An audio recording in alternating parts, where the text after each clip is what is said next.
ہمارے سامعین و ناظرین کو محبتوں بھرا سلام پہنچے۔ ایک بار پھر ہم اپنے چاہنے والوں کے لیے اچھی اور دلچسپ سیریز کے ساتھ حاضر ہوئے ہیں۔ دنیا کی قدیم ترین ثقافت، 31 خاندانوں کی بادشاہت، ذہانت کی انتہا، فن اور آرٹ میں جن کا آج بھی کوئی ثانی نہیں، اور اگر آرکیٹیکچر میں دیکھیں تو آج کی سائنسی اصول وہاں بیکار پڑ جاتے ہیں۔ تو جی ہاں، ہم سرزمین مصر کی بات کر رہے ہیں۔ درجہ بدرجہ آپ اس سیریز میں قدیم مصر، تمام فرعین، اہرام مصر اور جن پیغمبروں کو اللہ تعالیٰ نے وقت فرعون کے لیے بھیجا، ان کی داستان سے لے کر آج کے ماڈرن مصر تک سب جان سکیں گے۔ سب سے پہلے اس چینل کو سبسکرائب کیجئے اور گھنٹی کے بٹن کو دبائیں تاکہ آئندہ آنے والی تمام معلومات آپ تک بر وقت پہنچتی رہیں۔ مصر کا تمدن بہت پرانا ہے اور جو کہ بہت شاندار بھی تھا۔ اس کی عظمت ان عمارتوں سے ظاہر ہے جو مصر کی پرانی سلطنتیں اپنی یادگار میں چھوڑ گئیں، اور بے شمار چیزوں سے بھی ثبوت ملتا ہے جو ہزاروں برس زمین میں دفن رہنے کے بعد موجودہ زمانے میں نکلی ہیں اور برابر نکالی جا رہی ہیں۔ مصر میں تمدن بابل، نینو اور اطراف کے سب ملکوں سے کہیں پہلے ظاہر ہوا تھا۔ مصر کی حکومت بھی سب حکومتوں سے پہلے قائم ہوئی۔ بعض مورخوں کے خیال میں حضرت مسیح کی پیدائش سے 5000 برس پہلے بھی مصر میں باقاعدہ حکومت قائم تھی۔ یہ خیال صحیح ہو یا نہ ہو، مگر اس میں شک نہیں کہ 300 قبل مسیح میں مصر ایک مہذب ملک ہوا کرتا تھا اور یہاں منظم حکومت بھی قائم تھی۔ یہ واقعہ پرانی مصری تحریروں سے ثابت ہے، جن میں سے بہت سی پڑھ لی گئی ہیں۔ مصر میں جو سلطنتیں قائم ہوئیں انہیں شاہی خاندانوں کے لحاظ سے 30 خاندانوں میں تقسیم کیا جاتا ہے۔ ان خاندانوں نے کس سن سے کس سن تک حکومت کی، اس بات کا جواب دینا مشکل ہے، کیونکہ اس بارے میں مورخوں کا اختلاف پایا جاتا ہے۔ بہت ہی پرانے زمانے میں، جس کی تاریخ ہمیں نہیں ملتی، مصر میں 2 بادشاہیاں تھیں، ایک جنوبی مصر میں اور دوسری شمالی مصر میں۔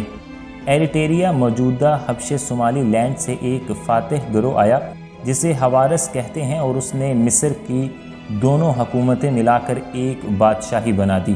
مدتوں یقین کیا جاتا رہا ہے کہ پورے مصر کا بادشاہ مینس تھا، مگر 1938 میں مصر کے پرانے شاہی قبرستان کی کھدائی ہوئی، ایک ایسی قبر نکل آئی جس نے مینس کے بارے میں مورخوں کے خیال کی تردید کر دی۔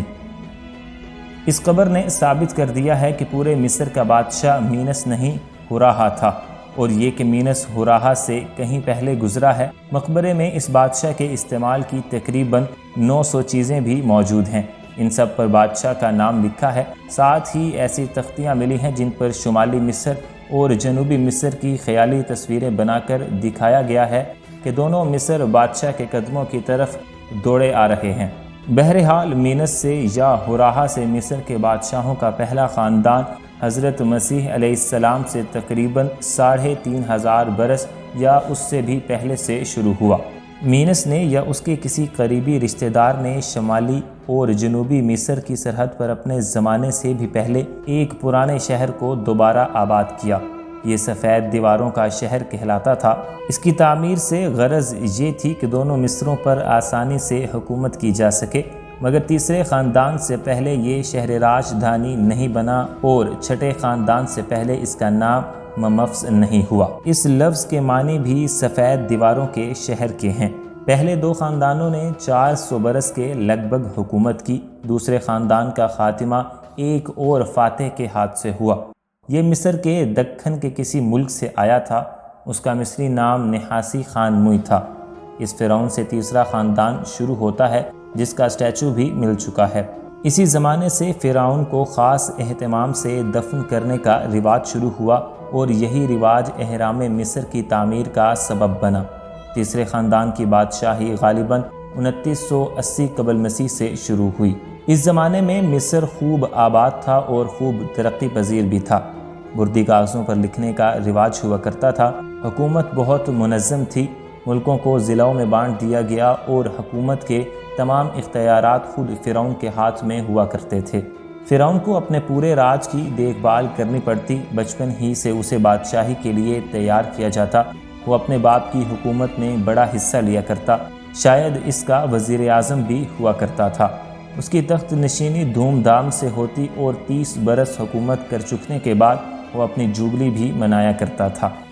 نحاسی خانموئی کا بیٹا بھی بڑا بہادر اور حوصلہ مند تھا۔ اس کا نام ازیرس تھا۔ اس نے نوبیا کا علاقہ فتح کر کے مصر میں شہنشاہی کی داغ بیل ڈال دی۔ تیسرے خاندان کا خاتمہ فرعون اسنیفر پر ہوا، مگر یہ فرعون بھی معمولی بادشاہ نہ تھا۔ اس نے جزیرہ نما سینا کو فتح کر کے مصر کی سرحدیں استعمال میں بہت آگے بڑھا دی تھیں۔ اس نے سمندری بیڑا بھی بنایا جو لبنان سے قیمتی لکڑی لایا کرتا تھا۔ اس کے زمانے میں امیروں کے مقبرے اینٹ سے نہیں بلکہ پتھروں سے بنائے جانے لگے۔ غالباً اس فرعون کے کوئی لڑکا نہیں تھا، لڑکی ہی تھی اور وہی تخت مصر کی وارث قرار پائی۔ اس کی شادی خونو سے ہوئی تھی اور شادی ہی کی وجہ سے خونو فرعون بنا تھا۔ خونو چوتھے خاندان کا بانی تھا۔ اس کا زمانہ دو سبب سے اہم سمجھا جاتا تھا۔ پہلا سبب یہ کہ خونو نے مذہبی پیشواؤں سے جھگڑا کیا اور ان کے اختیارات اور جائیدادوں پر دست درازی کی۔ دوسرا سبب یہ ہے کہ خونو نے جیزہ یعنی مصر میں بڑا حرم بنایا جو دنیا کے 7 عجائبات میں گنا جاتا ہے اور جس کا حال ہم آگے تفصیل سے آپ کو بتائیں گے۔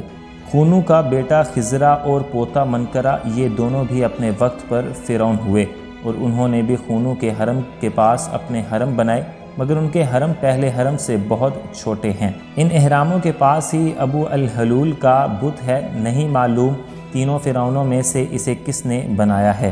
معلوم ہوتا ہے کہ شاہی خاندان اور مذہبی پیشواؤں میں جو جھگڑا پیدا ہوا اس نے شاہی کو مٹا ڈالا اور 5واں خاندان جب شروع ہوا تو مذہبی پیشوا غالب تھے۔ اس خاندان کے زمانے میں جنوبی مصر کے دیوتا را کے بڑے مہنت کو یہ رتبہ مل گیا۔ اسی خاندان کے زمانے میں سلطنت کے عہدے بھی شاہی خاندان کے ہاتھ سے نکل گئے اور درباری نوابوں کے خاندانوں میں موروثی بن گئے تھے۔ اس واقعے کو صدیوں بعد آنے والی جاگیرداری کا سنگ بنیاد سمجھنا چاہیے۔